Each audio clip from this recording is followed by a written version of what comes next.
अस्सलाम वालेकुम। मोहम्मद सिद्दीक मिठवार वाबाला। मौजू कहाणी जो नालो डपु ऐं ञुञ।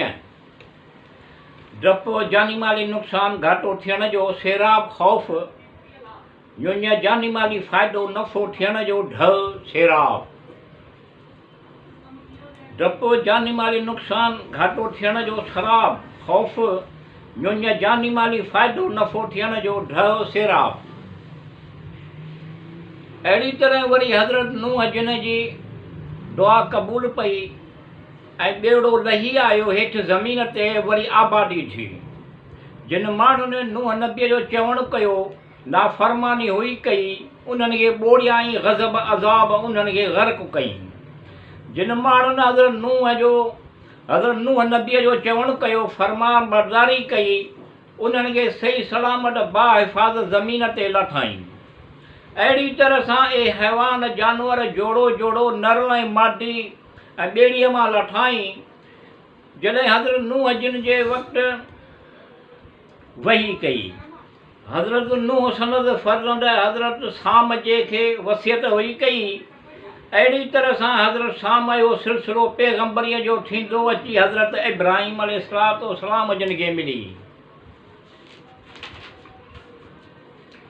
सुकनि विच आला कोन सड़िया हुआ, ईअं आहे।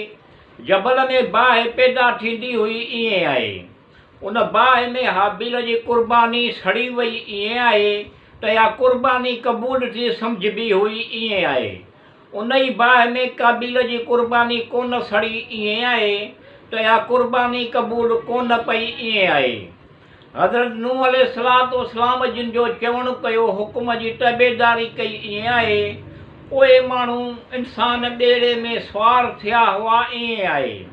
इहे माण्हू इंसान सही सलामत बाहिफ़ाज़त वरी अची ज़मीन ते आबाद थिया, ईअं आहे। ऐं जिन माण्हुनि इंसान जो चवणु कोन कयो, हुकुम जी ताबेदारी कोन कई, इहे ग़र्क़ थी विया, ईअं आहे।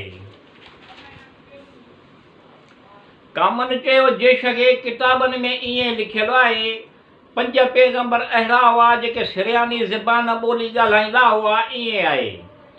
हज़रत आदम अलैहिस्सलाम, हज़रत शीश अलैहिस्सलाम, हज़रत इदरीस अलैहिस्सलाम, ईअं आहे। हज़रत नूह अलैहिस्सलाम, हज़रत इब्राहिम अलैहिस्सलाम, इहे सिरियानी ज़बान ॿोली ॻाल्हाईंदा हुआ, ईअं आहे। हज़रत आदम जी ज़बान ॿोली अरबी हुई, ईअं आहे। ऐं अरबी बिश्त जी ज़बान ॿोली आहे, ईअं आहे। ऐं जॾहिं हज़रत आदम खां तर्के औला सादिर थियो, ईअं आहे। अल्लाह रब्बुल आलमीन बिश्त नेमात बिश्त खे ईअं आहे। ज़मीन ज़रात ज़मीन तब्दील कयो, ईअं आहे। ऐं ज़बान ॿोली अरबीअ खे ज़बान ॿोलीअ खे सिरियानीअ में तब्दील कयो, ईअं आहे। कामन चयो, देश खे किताबनि में ईअं लिखियलु आहे, 5 पैगम्बर इमरानी हुआ जिन जी ज़बान ॿोली अरबी हुई, ईअं आहे। हज़रत इस्हाक़ अलैहिस्सलाम, हज़रत यकूब अलैहिस्सलाम, हज़रत मूसा अलैहिस्सलाम, ईअं आहे।